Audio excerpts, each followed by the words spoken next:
Hello and welcome to Liminal Tarot for the week of October 2nd through the 8th, 2022. Apologies for no reading last week. Last Saturday, when I usually record the readings, my father was actually on his deathbed and passed away last Saturday night. So this week has not been, it's been a rather busy and rather topsy-turvy kind of a week for me. So now we're back to doing readings. Although I may not have one next week because I'll probably have one next week. May not have one the week after because I'll be abroad again for a short period of time.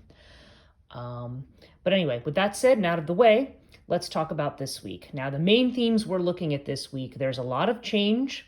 There may be a lot of discouragement this week. But there's definitely encouragement that you have what it takes to move forward. But there's also this sense of needing to let go, reevaluate the past, and also to let go of it. Like, you don't want to let go of everything. Some things can be kept, but there's some things that also need to go away. So let's go bit by bit. So first of all, today I have the Barbara Walker Tarot. Okay, so I've got 3 cards here. I've got the Celtic Tree Oracle. I don't use this one very often, but I decided this would be a good time to pull this one out and use it right after the equinox. We have our Osho Zen Tarot. We have the Essential Oil cards. We have the Tao Oracle, the Wisdom of the Tao. And then we also have Moonology, and we have a Norse rune.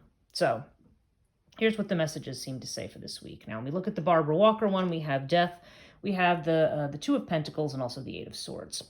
And really what this is, clearly right here, you're seeing change and transformation. And with this particular card, this is a natural change. This isn't something that is, it's not a sudden crisis that blows everything up. It's a flow, and it's something that you're able to flow with.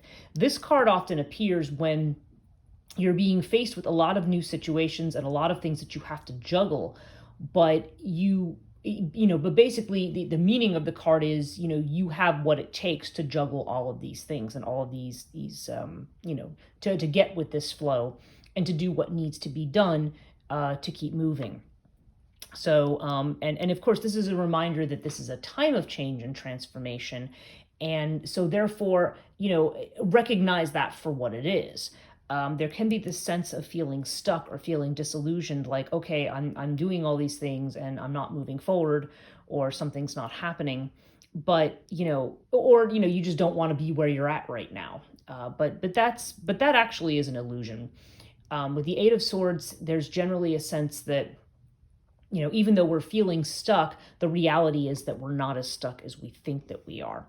So there's definitely a message here about, flowing with change, having a lot on your plate, but not, and not basically not to get discouraged, not to try to feel stuck here.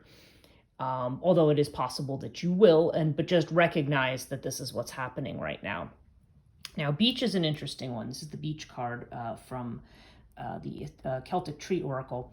And this has to do with old wisdom or old knowledge. If you look up the meaning of the card, it will say something like, knowledge that can be found in an old book or something like that.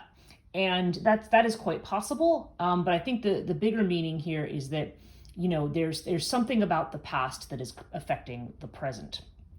And there may be some wisdom in something. It could be a pattern that is recognized, for example.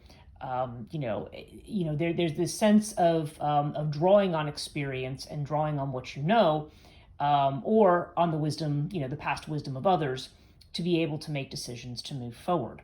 So there's definitely a sense here that the past is important.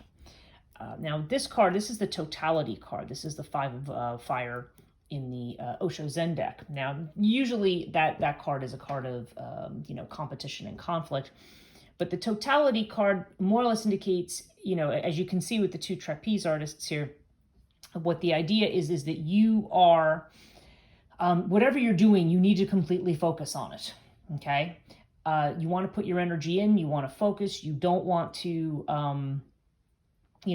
it's very easy to get scattered by having to do too many things at a time. When we have a lot of different things going on, what we need to do is kind of, immerse ourselves in getting one thing done well at a time. That doesn't mean that we can't juggle multiple things, But whatever it is we're focused on, at the moment, we need to be focused on that in the moment totally. So this is sort of advice for dealing with things and moving ahead. Like whatever whatever the task is in front of you at the moment, prioritize your tasks, but whatever's in front of you at the moment, put yourself into that fully and focus on it fully. So this is about focus. Now the essential oil card is lemon eucalyptus, and it's interesting. It's a sovereignty card, and the trigger statement here is what will they think, and what they call the true statement is I navigate through life with ease.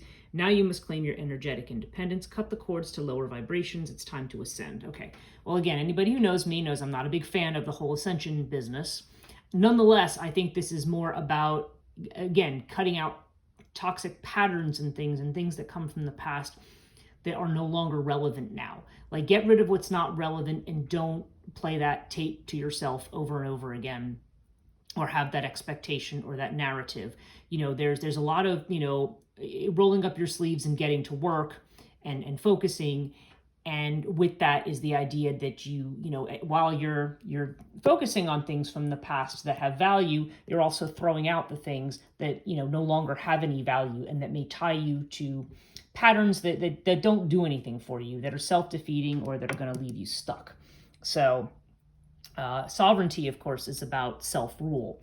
So this is, really the message here is about, being in a position to have self-rule, to be able to, do things, to be able to set your own boundaries and to be able to establish life on your own terms.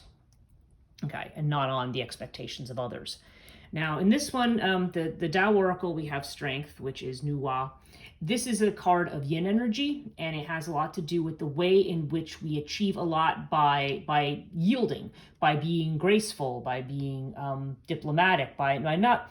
But it's strength to get things done in a non-aggressive kind of a way. Like, true strength is not about aggressive force. Okay, that's not true strength. That's generally a sign of weakness, because that's when we lash out when we're afraid and we don't feel that we know how to do that we feel that we can't do it in some fashion. So strength is but the message of the card is you have the strength to do what needs to be done, but do it gracefully, do it thoughtfully. That kind of goes back to totality. The idea that you are trying to focus on doing this in a way, and you don't need to race at it with some kind of aggression. You're just you're tackling something, but you're using it with sort of grace and wit and yielding when you need to. Okay, there's a lot of feminine energy that's connected to this card, and the real strength of that.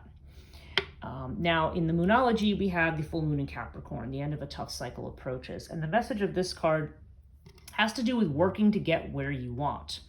It usually indicates that, you may be fearing the worst of a situation, and you don't need to fear the worst. The worst is not, you need to not do that. But getting to where you want to be means, again, rolling up your sleeves and doing the work. There's a very strong sense throughout this entire reading of kind of, as they say, getting down to brass tacks, just trying to make sure you're focused on the work, you're grounded, you're centered, you're not letting other people's energy affect you, and you're not allowing yourself to get stuck. Now, the other thing that we have over here is the rune, and this is the rune Rhytho, and Rhytho is reversed. And Rhytho reversed is interesting because it often has to do with broken connections or things that are perceived as accidents or failures, but they may actually be what they call rerouting opportunities to achieve what it is you're trying to achieve. So that may also relate to these kinds of feelings of discouragement that you see over here. It may be saying, don't be discouraged, because whatever right now may appear to be some kind of a loss or failure is actually, there's actually a new opportunity that's going to come out of it, that's going to take you exactly where you need to be. You're just not getting there in the way that you think that you're going to. Okay, so very good message for this week. Some work ahead for everybody, but at the same time, this is a time of change. Flow with the change. I mean, this is certainly about flowing with change and accepting that. Evaluate what needs to be kept, what needs to be chucked, and just be aware that, if things seem rough right now, that they're going to get better. That's it for this week. See you next week.